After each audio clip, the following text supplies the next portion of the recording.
Hello mga kalele, another video po tayo. Tara, samahan niyo po kaming kumain. Dito po kami kumain sa labas dahil sobrang init sa loob ng bahay. Tingnan niyo nga naman at sobrang init ng panahon. Talagang ramdam na ang summer. Paano pa kaya pag magmahal na araw?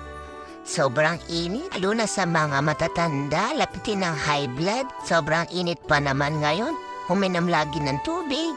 Kung masyado maglalabas, tulad ng nanay ko, hina-high blood na kapag walang pera. Walang ganon. Sa susunod ulit mga lele, follow my page. I hope you like and share this video. God bless po!